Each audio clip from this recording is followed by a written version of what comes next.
There may not be much belonging to her here, but for Zubaydah and her sons, this waiting center in a displacement camp in el-Obeid in North Kordofan is a place of refuge and a chance to start again. She was forced to leave her hometown of Delenj in the neighboring state of South Kordofan after drone and artillery strikes by the Rapid Support Forces became a daily threat.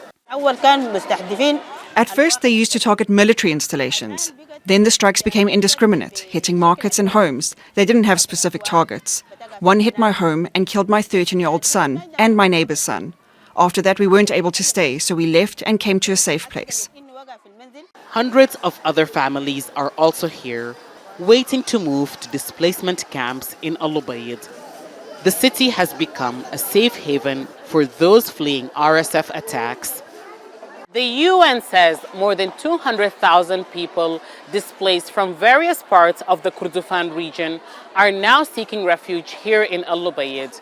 But it's not just the drone and artillery attacks that have forced them from their homes. For some, the humanitarian conditions caused by the attacks forced them to flee and come here seeking refuge. The paramilitary group's 3-year siege on parts of South Kordofan has led to food shortages so severe that the UN described the conditions as famine-like. The army broke the siege earlier this year, but many people decided to leave. Miriam came from Kadugli, capital of South Kordofan. She says the past 3 years have been tough. There are always strikes, but what worried us was that we had children and the living conditions were tough. I was pregnant and sometimes I'd go to the market and not find anything to buy. My other child was young and all we had to eat were lentils. We ate anything, even leaves. We tried everything to survive.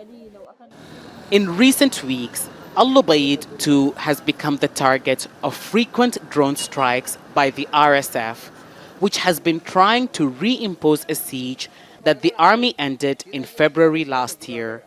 The UN says, despite the attacks, its teams are continuing their operations.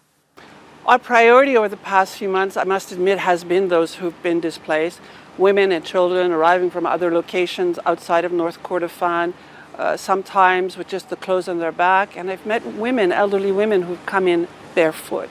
So we've focused on their situation, access to food, healthcare, big problem of nutrition, of course, measles outbreaks.